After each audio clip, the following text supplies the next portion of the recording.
பேசுவோம். கார்த்திகேயன் சார், நீங்க யாருன்னு பார்க்குறீங்க? எப்படி இருக்கு பரப்புரைகள்? தொடர்ந்து நீங்க பல காலமா பார்த்துருப்பீங்க ஒரு எலெக்ஷனுடைய கேம்பெயின் ஸ்ட்ராட்டஜிஸ். இந்த முறை தலைவர்களுடைய பரப்புரை எப்படியான ஒன்றா இருக்கு? பெரிய மாற்றம் இல்லை. இந்த முறை வந்து திமுக முன்னிறுத்தக்கூடியதுன்றது நடைபெறக்கூடியது பாராளுமன்ற தேர்தல்ன்றனால 10 ஆண்டுகள் ஆட்சியில் இருந்த மோடி தலைமையிலான அரசு மீதான கடுமையான விமர்சனத்தை வைக்கிறார்கள். அவர்களுடைய துரோகங்கள், அவருடைய தோல்விகள், இல்லைன்னா நிறைவேற்றாத வாக்குறுதிகள், அந்த மாதிரி பல விஷயங்களை பட்டியலிட்டு அவர்கள் அதை முன்னிலைப்படுத்தி அது ஸ்டாலின் அவர்கள் முன்னிறுத்தக்கூடிய பிரச்சாரம் என்பது தமிழ்நாட்டிற்கு மட்டுமான பிரச்சாரம் இல்லை. தேசிய அளவில் நீங்கள் இந்தியா கூட்டணியில் இருக்கக்கூடிய எல்லா தலைவர்களும் இதே முழக்கத்தை தான் வைக்கிறாங்க. ஒரு சில தலைவர்களுக்கு வந்து சில மாற்றங்கள் இருக்கலாமே ஒழிய, பினராயி விஜயனும் இதே மாநிலங்களுடைய உரிமை பேச போகிறாரு, நிதி பகிர்வில் இருக்கக்கூடிய பிரச்சனைகள் எழுப்ப போகிறார், ஆளுநர்களோடு இருக்கக்கூடிய சிக்கலில் பேச போகிறார். மம்தா பானர்ஜிக்கு இந்த சிக்கல்கள்லாம் இருந்தது, அவர்களும் அதை எழுப்பலாம். அரவிந்த் கெஜ்ரிவால் இந்த இதுக்கு பாதிப்புக்குள்ளாக இருக்கார். ஏன்னா பகவந்த் மான் வந்து பஞ்சாப்ல ஆளுநர்களோட பிரச்சனையில் மாட்டுறாரு. அப்போ நேரடியாக மாநில அரசுடைய உரிமையை கையில் எடுத்துக்கூடியதை டெல்லியிலே பார்க்குறோம். அப்போது இப்போ இவர் எழுப்பக்கூடிய அந்த மாநில உரிமை பிரச்சனைகள், நிதி பகிர்வுன்றது தேசிய அளவில் இந்தியா கூட்டணியில் இருக்கக்கூடிய பெரும்பான்மையான கட்சிகளுடைய அவர்களுடைய எதிர்பார்ப்பும் கூட. நான் அதனால தான் சொன்னேன், திமுகவுடைய தேர்தல் அறிக்கை என்பது பெரும்பான்மையான விஷயங்கள் வந்து இந்தியா கூட்டணியில் இருக்கக்கூடிய மித்த கட்சிகளும் ஏற்றுக்கொள்ளக்கூடிய விஷயங்கள் தான். சில விஷயங்கள் வந்து அவர்களுக்கு மாற்று கருத்து இருக்கலாம். நீட் விலக்கில் வந்து அது இந்த முறை நீட் விலக்கு தமிழ்நாட்டிற்கு மட்டும்தான் வந்து திமுக சொல்லியிருக்காங்க. அவர்கள் வந்து அதை நீட் ரத்து செய்யணுன்றதை தாண்டி அது தமிழ்நாட்டுக்கு விலக்குன்றதை நிறுத்திக்கிறாங்க. அப்போது அந்த விஷயத்தில் கூட அதில் பெரிய முரண் இருக்கான்னு தான் நான் நினைக்கிறேன். அதில் ரிசால்வ் பண்ண முடியும், ஒரு ஒத்திசைவை ஏற்படுத்த முடியும். அப்போ அதனால் அது தேசிய அளவில் என்னென்ன பிரச்சனைகள் மோடி அரசிற்கு எதிராக இருக்கிறதோ அதை முன்னிறுத்தி ஸ்டாலின் அவர்கள் வந்து களம் காண்கிறார். எடப்பாடி பழனிசாமியை பொறுத்தவரை வந்து அவர் பாஜக ஆளும் பாஜக 10 ஆண்டுகள் ஆழ்ந்த ஒரு தேசியத்தில் இருக்கக்கூடிய ஒன்றிய அரசுக்கு எதிராக ஒரு நடக்கக்கூடிய ஒரு தேர்தல். அவர் தொடரணுமா வேண்டாமா மோடி அப்படின்றது தான் தேர்தல்.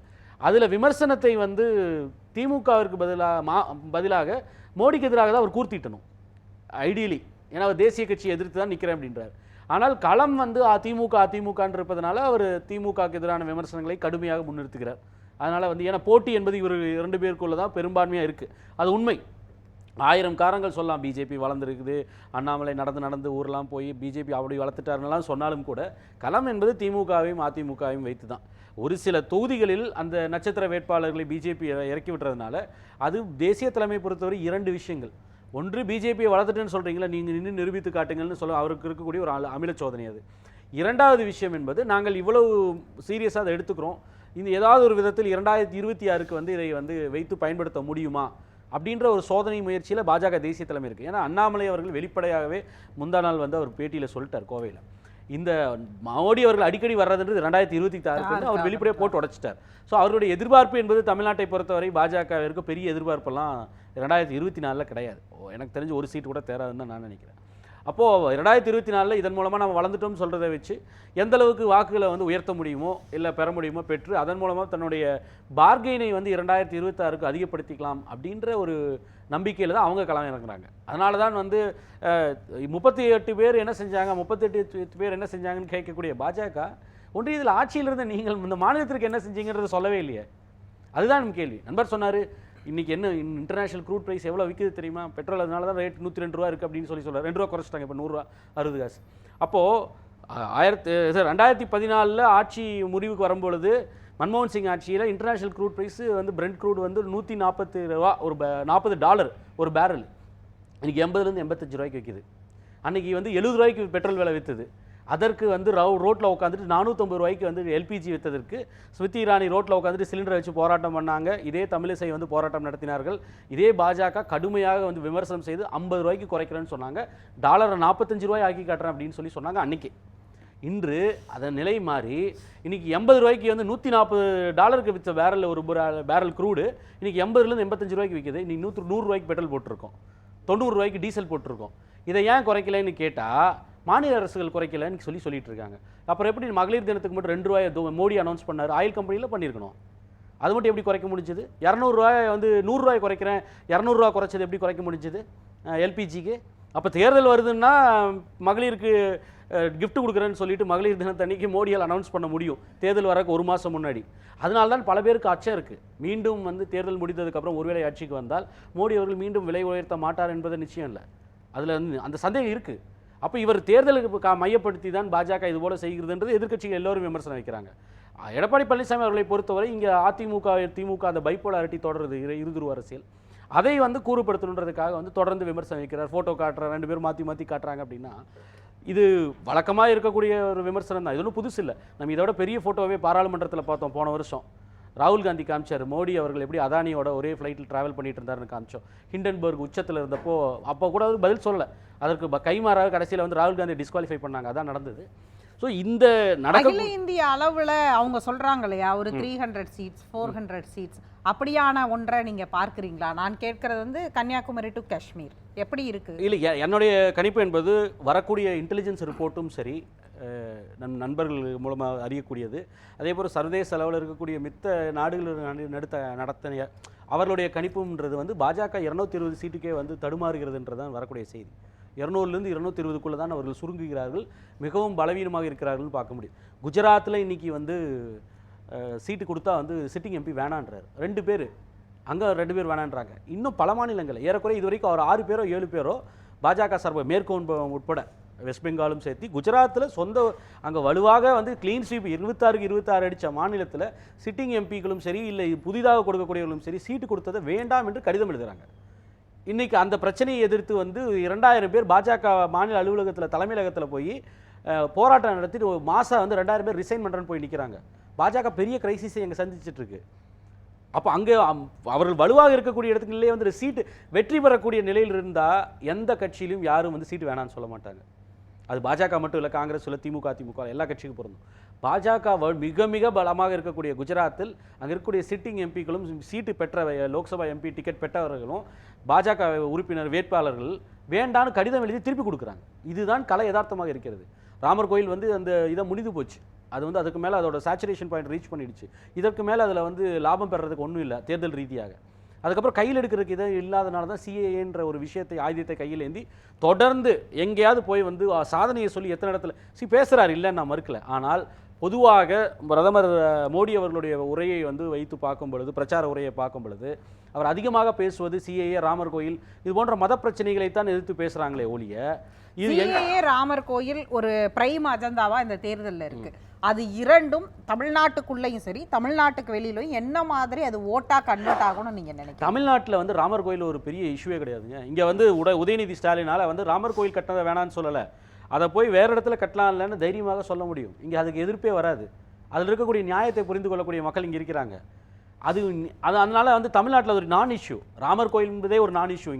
இங்கே ராமர் கோயில் கரசேவிக்கு எதிரான மக்கள் தான் அதிகமாக இருக்கக்கூடிய ஊர் இது. இங்கே பெரும்பான்மை இந்துக்களாக இருந்தாலும் சரி, பெரும்பான்மையான 98% வாக்காளர்கள் வந்து மத நம்பிக்கை உள்ள இந்துக்களாக இருந்தாலும் சரி, முஸ்லீம்களாக இருந்தாலும் சரி, எந்த மதமாக இருந்தாலும் சரி, அவர்கள் கரசேவை ஆதரிக்காதவர்கள் தான். பாப்ரி மஸ்ஜித் இடிப்பை வந்து எதிர்த்தவர்கள் தான் தமிழ்நாட்டு மக்கள் பெரும்பான்மையாக. அதனால் இங்கே அது ஒரு நான் இஷ்யூ. ராமர் கோயிலெல்லாம் ஏன் பிரதமரே வந்து நீங்கள் இங்கே வந்துட்டு ராமர் கோயிலை பற்றி பேசலையா? அவர் ராமர் கோயிலை பற்றி பேசல. இங்கே டைனாஸ்டிக் பாலிடிக்ஸ்னு அது வேறு 2 கதையை தானே சுற்றிட்டு போனார். அப்போது அவர் வெளி மாநிலங்களில் வேறு அவர் எங்கே இந்த இந்துத்துவ ஹாட்லேண்ட் எங்கே அதுக்கு வாக்கு பெறும் அப்படின்னு அதுக்கு பர்ச்சேஸ் இருக்குன்னு நினைக்கிறாரோ அந்த இடத்துல அதை பற்றி பேசுகிறார். அதையே வந்து வலுவாக அவரால் பேச முடியல. ஏன்னா அது ஏறக்குறைய ஒரு சேச்சுரேஷன் பாயிண்ட் வந்து ரீச் ஆயிடுச்சு. அதனால் கிடைக்கக்கூடிய வாக்குன்னு புதிய வாக்குகள் எதுவுமே கிடையாது. மக்கள் அதுக்காகலாம் கொடுக்கறது இல்லை. தேசிய அளவிலேயே ராமர் கோயில் இன்று வந்து தேர்தல் அஜெண்டாவை டிசைட் பண்ணக்கூடிய ஒரு இஷ்யூவே இன்றைக்கி இல்லை. அயோத்தி வந்து இஷ்யூ கிடையாது. அதனால தான் சிஏஏவை கையில் எடுக்குது.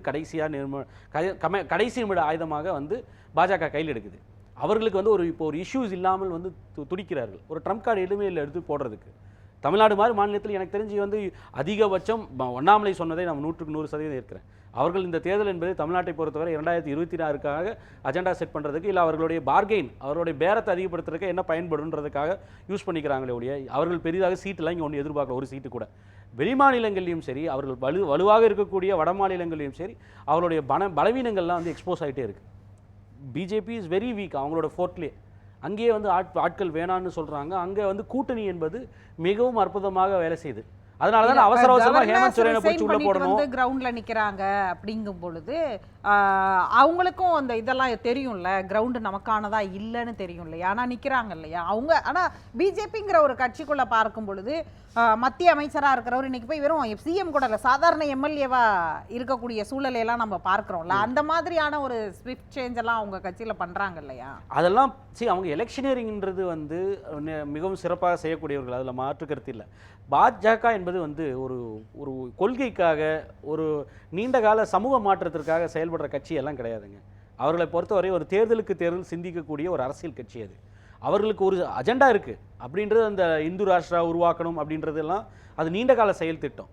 மித்தபடி அவருடைய ஒரு அரசியல் கட்சியாக அவருடைய பெரிய செயல்பாடுன்றது பார்த்தா 2 விதமாக பிரிச்சுக்கலாம். ஒன்று தேர்தல், அடுத்த தேர்தலுக்கு எப்படி பணி செய்யணுன்றதை மட்டுமே நோக்கி, அதற்கு எவ்வளோ எலக்டோரல் பாண்டு வாங்க முடியும், எத்தனை இடத்துல எம்எல்ஏ பர்ச்சேஸ் பண்ணி எத்தனை ஆட்சியை கவுக்க முடியும் 10 இடங்களில் 10 மாநிலங்கள், இதை நோக்கி செயல்படக்கூடிய ஒரு கட்சி, நகரக்கூடிய கட்சி. நீண்டகால செயல் திட்டம் என்பது ஒரு மெஜாரிட்டி வந்துருச்சுன்னா இங்கே இந்த நாடு என்னென்ன தத்துவங்களுக்காக இருக்கிறதோ அதையெல்லாம் வந்து காலில் போட்டு மிதித்து புதிதாக அவர்கள் நினைக்கக்கூடிய இந்து ராஷ்டிராவை கட்டமைக்கணும். அவர்கள் இந்த அரசியலமைப்பு சட்டத்தை ஏற்கவே இல்லையே. அப்போ நீங்கள் வந்து இதையெல்லாம் வந்து போய் பேசும் பொழுது இதற்கான வாக்கு வங்கின்றது புதுசாக எதுவும் இல்லை. இதை மட்டும் போய் பேசும்பொழுது மக்கள் களத்தில் கேட்குறது வந்து எனக்கான வேலை எங்கே இருக்குன்னு கேட்குறாங்க. நான் வறுமையில் இருக்கிறேன், எனக்கு அதுக்கு என்ன நிவர்த்தின்னு கேட்குறாங்க. நான் ரொம்ப சிறப்பாக ஆட்சி பண்ணிட்டேன், 10 ஆண்டுகளில் வந்து இத்தனை கோடி பேரை வந்து வறுமையிலிருந்து நீக்கிட்டேன்னு சொல்லிட்டு இந்த பிரதமர் வந்து 80 கோடி பேர் மக்களுக்கு வந்து அடுத்த 5 ஆண்டுக்கு இலவச உணவுக்கு கொடுக்க போகிறேன்னு சொல்கிறார். அதுலேயே 50 பண்ணிட்டு நிற்கிறார். குளோபல் ஹங்கர் இண்டெக்ஸில் 120 நாடுகள் இருக்கலாம், 108 நாட்டில் போய் நிற்கிது இந்தியா. அந்த நிலையில் தான் நீங்கள் இருக்கீங்க. சப்சாரன் ஆப்பிரிக்கன் நாடுகளை விட இங்கே மேல் நியூட்ரிஷனும் மேல் நரிஷ்மெண்ட்டும் அதிகமாக இருக்கிறது குஜராத்தில். இதெல்லாம் வெளியில் எடுத்து சொன்னதுக்கப்புறம் ஜனநாயகமே இல்லைன்ற இன்றைக்கி அரவிந்த் கெஜ்ரிவாலுடைய கைதுக்கு வந்து அமெரிக்கா வந்து அதிகாரப்பூர்வமாக சொல்லுது, சட்டம் வந்து நியாயமாக சரியான முறையில் வந்து செயல்படும் என்று நம்புகிறோம் என்று சொல்லி அதிகாரப்பூர்வமாக ஜெர்மனிக்கு அப்புறம் இன்று அமெரிக்காவும் அதற்கு பதில் சொல்லியிருக்கு. அப்போ உலக அளவில் இந்த ஜனநாயகத்தின் மீதான பார்வையை வந்து குறுகிட்டே வருது. அவர்கள் பார்வை குறுகலை, அவர்களுடைய பார்வையில் இந்தியாவினுடைய மதிப்பு என்பது சுருங்கிட்டே போகுது. அதை சரி செய்யணும்னா இங்கே இருக்கக்கூடிய ஜனநாயகத்தன்மையை வந்து அதிகப்படுத்துவதற்கு பதிலாக மாறா என்ன பண்ணுறாரு, இங்கே டொமஸ்டிக்காக இருக்கக்கூடிய வந்து ஒரு அமைப்பை பிடிச்சி இந்தியா வந்து டெமோக்ரஸி இண்டெக்ஸில் சிறப்பாக செயல்படுதுன்னு இது அடுத்த புது ரிப்போர்ட் ரெடி பண்ணிட்டு இருக்காரு, இந்த ஜிடிபிக்கு புது ஃபார்முலா போட்ட மாதிரி. அப்போ எல்லா விஷயத்திலும் வந்து பல விடயங்களில் ஆளும் பாஜக என்பது படுதோல்வி அடைந்திருக்கிறதுன்றது அம்பலப்பட்டு நிற்கிது. அதையெல்லாம் சமாளிக்க முடியாமல் தான் வந்து நீங்கள் எனக்கு அது உண்மையிலே மிக வருத்தமாக இருக்கிற நண்பர் சொல்கிறார். 38 நபர்கள் என்ன செஞ்சாங்க, எய்ம்ஸ் வந்து அது இந்த கட்டிட்டோன்னு காம்பவுண்ட் வாலில் கட்டினா போய் மருத்துவம் செஞ்சுக்க முடியுமா எய்ம்ஸில்? இல்லை வந்து இமாச்சல பிரதேசத்துக்கு இதுக்கு ஒரே நாளில் தான் அனௌன்ஸ் பண்ணீங்க. இமாச்சல் பிரதேசத்தில் எய்ம்ஸ் திறந்து வந்து ஒரு வருஷத்துக்கு மேலே ஆயிடுச்சு. இங்கே எய்ம்ஸ் வந்து காம்பவுண்ட் வால் மட்டும் நிற்கிது. காம்பவுண்ட் வாலில் வச்சுக்கிட்டு என்ன பண்ண முடியும், ஊசி போட முடியுமா? இதற்கு பதில் இருக்கிறதா இந்த பிரதமர்கிட்ட? இல்லை இங்கே இருக்கக்கூடிய வளர்ச்சி திட்டங்களுக்கு ஏன் நிதி கொடுக்கல? மெட்ரோ ரயிலுக்கு மித்த இடங்களுக்கு நிதி கொடுத்துட்ருக்கீங்க, இங்கேயே கொடுக்கல. அதனால் ஒரு நிதிச்சுமை ஏற்படுது. 2 ஆண்டுகளில் 21,000 கோடி வந்து மாநில அரசுக்கு நிதிச்சுமை. முதல்ல ஒரு 12,000 கோடி, இப்போ 9,000 கோடி, இப்போ ஒரு 12,000 கோடி. இதை நாங்கள்லாம் ஏற்க வேண்டியிருக்கு. காசு கொடுங்கன்னு கேட்டால் காசு கொடுக்க மாட்டேன் என்று சொல்வது மட்டும் இல்லை. ஒரு மிக மிக வருத்தமான விஷயம் என்னென்னா, கண்டனத்துக்குரியது, ஒரு ஒன்றிய அரசின் சார்பாக இருக்கக்கூடிய அதனுடைய நிதியமைச்சர் பிச்சை என்கிறார் நிவாரண தொகை கொடுப்பதை. அப்போ ஒரு பக்கம் எங்களுடைய நிதியை உரிமையை கொடுங்கள் என்ற கோருகிற ஒரு அரசு வந்து மாநில அரசின் சார்பாக, இல்லை அங்கே ஆளும் திமுக வந்து ஓட்டு கேட்டு நிற்குது. இது எங்களுடைய உரிமை, நாங்கள் கொடுக்கக்கூடிய ₹1 29 தான் கொடுக்குறீங்க, அதனால தான் உங்களுக்கு 29 பைசா அப்படின்னு பேர் வச்சிருக்கேன் பிரதமருக்குன்னு சொல்லி ஒருத்தர் ஓட்டு கேட்குறார், உதயநிதி ஸ்டாலின். இந்த பக்கம் வந்து இல்லை நீங்கள் 2 பேருமே எதுவுமே செய்யலை, எங்களுக்கு ஓட்டு போடுங்கன்னு மாறாக எடப்பாடி பழனிசாமி அவர்கள் ஓட்டு கேட்கிறார், நாங்கள் போய் வலுவாக கேட்க போகிறோன்னு. ஆனால் அதில் பெரிய வேடிக்கை என்னென்னா, அவரோட கட்சியினுடைய ஒரு முன்னாள் அமைச்சர் விஜயபாஸ்கர் வீட்டில் பெரிய ரெய்ட் நடக்குது ஈடிக்கு. அதற்கு வந்து இவர் போட்டது வந்து கண்டிக்கிறேன், உண்மையை வந்து வெளிக்கொண்டு வருவோம், நீதிமன்றத்தில் நிரூபிப்போம்னு. நான் திருப்பி கேட்குறது தான், அந்த அன்றைக்கி நடந்த ஒரு டிவிஎஸ்சி ரீடாக இருந்திருந்தா திமுக இல்லை வந்து ஸ்டாலின் முதலமைச்சர் இந்த 3 வார்த்தைகள் இல்லாமல் ட்வீட் போட்டிருப்பாரா திரு எடப்பாடி பழனிசாமி? அப்போ குறைந்தபட்சம் உங்களுடைய அமைச்சருக்கு எதிராக இடி கூட்டணி இல்லை என்பதை உறுதி செய்திருச்சு அதிமுக அப்படின்றதுக்காக அப்பட்டமான அரசியல் பழிவாங்கும் நடவடிக்கையில் வந்து பாஜக ஈடுபடுது. இடி உடனே விஜயபாஸ்கர் வீட்டுக்கு குட்கா கேஸில் ரெய்டுக்கு வருது. அப்போது அந்த வழக்கில் வந்து உங்களால் வந்து உங்களுடைய முன்னாள் அமைச்சர் மூத்த தலைவரை வந்து அவரை பாதுகாப்பதில் கூட கண்டனத்தை வலுவாக வந்து பாஜக மோடி என்ற வார்த்தையை சொல்ல முடியாத நீங்கள் நாளைக்கு போய் வந்து 39 பேர் உங்களுக்கு தேர்தலில் வந்து கொடுத்து அனுப்பிச்சிட்டா மட்டும் போய் உரிமைக்கு பேசிடுவீங்களா? உங்கள் கட்சி உரிமைக்கே பேசாத நீங்கள். அப்போ ஒரு பக்கம் வந்து ஒருத்தர் நிதி வேணும்னு கேட்குறாரு, எங்களுடைய உரிமைன்னு சண்டை போடுறாரு. இன்னொரு பக்கம் ஒருவர் வந்து அதில் காம்ப்ரமைஸ் ஆகிறதுல அவர் தெளிவாக இல்லைன்றது தெரியுது. மூன்றாவதாக ஒரு பக்கம் இந்த மாநிலத்தோட மக்களை வந்து பிச்சை எடுக்கிறார்கள் சொல்லி நிதி கொடுப்பதை வந்து கொச்சைப்படுத்துகிற ஒரு அரசு வந்து ஓட்டு கேட்டு வருது. அப்போ இந்த 3 பேருக்கு நடுவிலான போட்டி தான் இது.